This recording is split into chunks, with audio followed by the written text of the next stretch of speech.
غیرت کے نام پہ قتل کب حلال ہے کب حرام ہے، اس میں اسلام نے خود احکام دیے ہیں. ہمیں اپنے کلچر کو فالو کرنے کی اس میں اجازت نہیں ہے.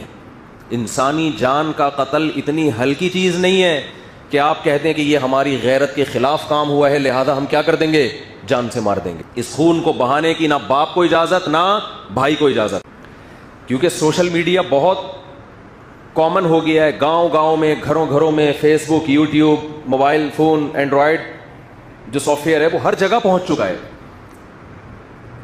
اس سے کیا ہو رہا ہے، مرد اور عورت کے رابطے اب وہ نہیں رہے کہ کسی گاؤں میں کوئی لڑکی تھی تو وہ گاؤں کی چار دیواری کے اندر ہی ہے، وہ ساری دنیا دیکھ رہی ہے موبائل پہ. گھروں سے لڑکیوں کے بھاگنے کے واقعات بھی آ رہے ہیں، کورٹ میرج کے واقعات میں بھی اضافہ ہو گیا ہے. تو کئی کیسز ایسے سامنے آئے ہیں کہ لڑکی نے گھر سے بھاگ کے کسی کے ساتھ شادی کی اور باپ اور بھائیوں نے لڑکی کو بھی مار دیا اور اس بندے کو بھی مار دیا. میں نہیں کہہ رہا کہ گھر سے بھاگ کے شادی کرنا کوئی اچھا کام ہے، لیکن خوب سمجھ لو کہ گھر سے بھاگ کے شادی کرنا اگر برا کام ہے تو اس بیس پہ دونوں یا کسی ایک کو قتل کر دینا اس سے ہزارہا زیادہ برا کام ہے. کسی کتاب میں نہیں لکھا، نہ قرآن میں، نہ حدیث میں، نہ کسی فقہ میں، کہ لڑکی اگر گھر سے بھاگ کے پراپر شادی کرتی ہے تو آپ غیرت کے نام پہ اس کو قتل کر دیں. کہیں بھی نہیں ہے یہ. غیرت کے بھی کچھ اصول ہیں اسلام میں، ان سے آپ کو باہر نکلنے کی اجازت نہیں ہے. اور کمال کی بات ہے، بعض یہ کام وہ لوگ کر رہے ہوتے ہیں جو اپنی بیٹی کو ایجوکیشن میں پڑھا رہے ہیں، وہاں غیرت نہیں آئی ہے بھائی. وہ 10 لڑکوں میں جا کے بیٹھ رہی ہے، وہاں غیرت نہیں آئی. اس کے پاس فیس بک ہے، سوشل میڈیا استعمال کر رہی ہے، 20 لڑکوں کو صبح شام دیکھ رہی ہے، وہاں غیرت بولو نہیں آئی. وہ جب نکاح کر رہی ہے تو کیا آ رہی ہے، غیرت. دوسری بات، جب وہ بالغ ہوئی تھی تو وہاں غیرت نہیں آئی کہ لڑکی بالغ ہو گئی اس کی شادی کر دو ٹائم پہ. پھر جب اس نے بتایا کہ میں فلاں جگہ شادی کرنا چاہتی ہوں تو غیرت کا تقاضا یہ ہے کہ جہاں وہ چاہ رہی ہے وہاں اس کی شادی کی جائے. بتاؤ یہ غیرت ہے کہ شادی اس کی جہاں وہ چاہتی ہے وہاں کرنا غیرت ہے؟ یعنی یہ بے غیرتی ہے کہ جہاں وہ چاہ رہی ہے شادی کریں، یا اپنی مرضی سے اس کے متھے کوئی مرد لگا دینا، یہ بے غیرتی ہے؟ مجھے بتاؤ میرے بھائی. ایک بچی چاہتی ہے کہ میری فلاں جگہ شادی کی جائے، اس کو پتا ہے کہ میں اپنے باپ اور بھائی کے سامنے یہ بات ذکر نہ اپنی ماں سے کہہ سکتی ہوں، جان سے مار دیں گے مجھے. تو کیا یہ اسلام ہے؟ بولو نا، کیا ہو گیا؟ ہم غیر مسلموں کو کہتے ہیں کہ تم قرآن کو فالو کرو، تم رسول کی تعلیمات کو فالو کرو، لیکن جب قرآن آپ کے اگینسٹ جا رہا ہوتا ہے تو پھر ہمارا کلچر، اس کا مطلب اسلام کو اتنا ہی فالو کیا جا رہا ہے جتنا آپ کا کلچر اجازت دیتا ہے. تو یہ اسلام نہیں ہے، یہ کیا ہے؟ یہ کلچر ہے. ہمارے نبی صلی اللہ علیہ وسلم کے دور میں بھی ایسے واقعات ہوئے. لڑکی کا ولی چاہتا تھا کہ اس کا نکاح کہیں اور ہو اور لڑکی چاہتی ہے اس کا نکاح بولیں کہیں اور.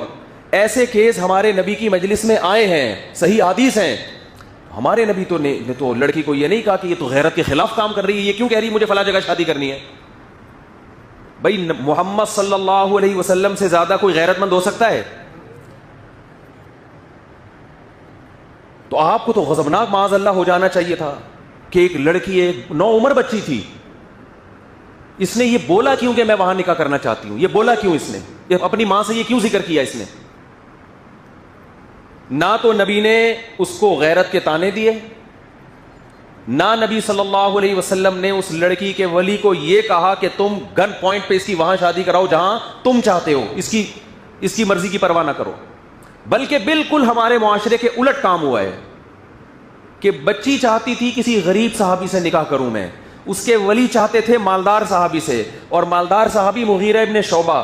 حضرت مغیرہ ابن شعبہ فرماتے ہیں کہ مجھے وہ لڑکی تو نہیں، یعنی ان کی بیوی تھی نا، نوعمر تھی، مجھے وہ مل چکی تھی، مگر نبی صلی اللہ علیہ وسلم نے جب دیکھا کہ بچی کہیں اور نکاح کرنا چاہتی ہے، مجھ سے چھین کے اس کے حوالے کی گئی جس سے وہ نکاح کرنا چاہتی تھی.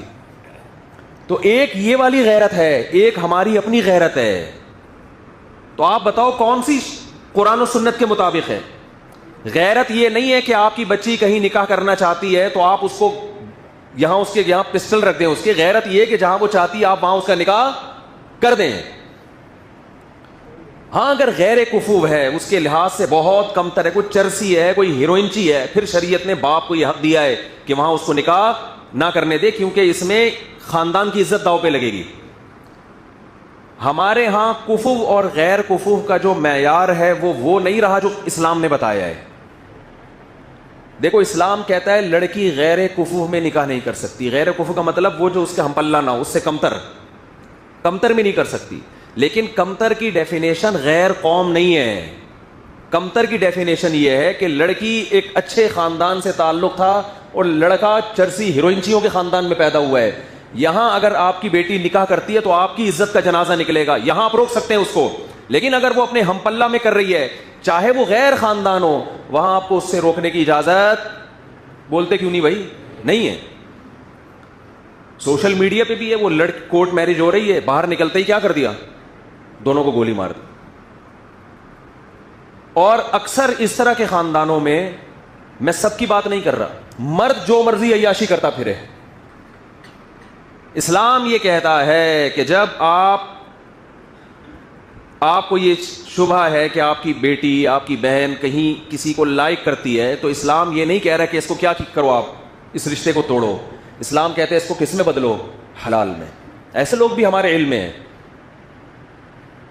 اس کے بعد آپ اس کو دھمکی دے سکتے ہیں کہ بھئی ہم نکاح کر کے بھیجنا چاہتے ہیں, آپ عزت سے آؤ, بات کرو. اگر نکاح پہ ایگری نہیں ہو تو اب دوبارہ دروازے پہ نظر آئے تو بھی قتل کی اجازت, پھر بھی پھر قتل کی اجازت, قتل پھر بھی نہیں بنتا. چترول لگاؤ اس کو, آپ پکڑو اس کو. میرا مقصد یہ ہے کہ حلال اور حرام میں فرق کریں, اور حرام کی اتنی سزا دیں جتنی بنتی ہے, اس سزا میں حد سے تجاوز کی کوشش نہ کریں. ایک آدمی چوری کرتا ہے, اسلام حکومت کو کہتا ہے اس کا ہاتھ کاٹ دو, وہ بھی عام آدمی کو اجازت نہیں ہے. لیکن ایک آدمی نے چوری کی, آپ نے ان کے سر قلم کرنا شروع کر دیے غیرت کے نام پہ کہ میں چور کے وجود کو معاشرے میں برداشت نہیں کر سکتا. تو بھائی یہ غیرت حد سے بڑی ہوئی ہے. چور کو گردن اڑانے کی اجازت نہیں ہے چور کی. ایک آدمی زنا کرتا ہے, 4 گواہوں سے ثابت ہو گیا زنا کیا ہے, تو اسلام یہ کہتا ہے کہ گورنمنٹ کے ذمے ہے کہ جب 4 گواہوں سے ثابت ہو جائے, اگر یہ شادی شدہ ہے تو اس کو رجم کیا جائے, کنوارا ہے تو اس کو 100 کوڑے چوک پہ لگائے جائیں. لیکن آپ نے دیکھا کسی شخص کو زنا کیا, اس نے, آپ نے پکڑ کے اس کا سر قلم کر دیا. اب علماء آپ سے پوچھ رہے ہیں بھائی یہ کس بیس پہ تم نے سر قلم, آپ نے کہا میں معاشرے سے زنا کو ختم کرنا چاہتا ہوں. تو بھائی معاشرے سے زنا کو ختم کرنے کے لیے آپ قرآن سے آگے کیسے نکل رہے ہو؟ قرآن کہہ رہے 100 کوڑے بنتے ہیں, وہ بھی آپ نہیں بلکہ گورنمنٹ. آپ اتنا کر سکتے ہیں کہ آپ کی اولاد نے یہ کام کیا تو تھپڑ لگائیں اس کو, آپ چترول لگائیں, آپ اس کو جو آپ کے ماتحت ہیں ان کی تربیت کے لیے, ٹریننگ کے لیے. آپ نے کیا کر دیا, آپ نے اپنے بیٹے کو دیکھا کہیں, کمارے بیٹے کو, خدا نہ خواستہ کسی برائی میں, آپ نے پکڑ کے اس کی گردن اڑا دی یا اس کی گولی سے اس کی بھیجا باہر نکال دیا. اب لوگ آپ سے پوچھ رہے بھائی تو نے اپنے بیٹے کو کیوں قتل کیا؟ آپ نے کہا یہ زنا کر رہا تھا. تو علماء کہیں گے نا اس نے زنا کر کے جرم کیا, تم نے انسانی جان کو قتل کر کے اس سے بڑا جرم کیا, کیونکہ قتل تو زنا سے بھی بڑھ کر ہے. قتل کے بارے میں تو قرآن کہتا ہے وَمَن يَقْتُلْ مُؤْمِنًا مُتَعَمِّدًا فَجَزَاؤُهُ جَهَنَّمُ, جو کسی مسلمان کو جان کر قتل کرے گا اس کی سزا کیا ہے؟ جہنم کی آگ ہے, اس پر اللہ کا غضب ہوگا, اس پر اللہ کی لعنت ہوگی اور ہمیشہ اس جہنم میں جلتا رہے گا. وہ اتنا بڑا جرم. تو یاد رکھو جو باپ اپنی بیٹی کو غیرت کے نام پہ نکاح کی وجہ سے قتل کرے گا کہ میری مرضی کے بغیر اس نے شادی کیوں کی, اس قتل پہ باپ کے لیے وہی سزا ہے جو سزا اللہ نے عام قاتلوں کے لیے رکھی ہے, بلکہ باپ کو سزا دگنی ملے گی, اس لیے کہ باپ بیٹی کا محافظ ہوتا ہے, بیٹی کا قاتل نہیں ہوتا. بھائی بہنوں کے محافظ ہوتے ہیں, بیٹی بہنوں کے قاتل نہیں ہوتے.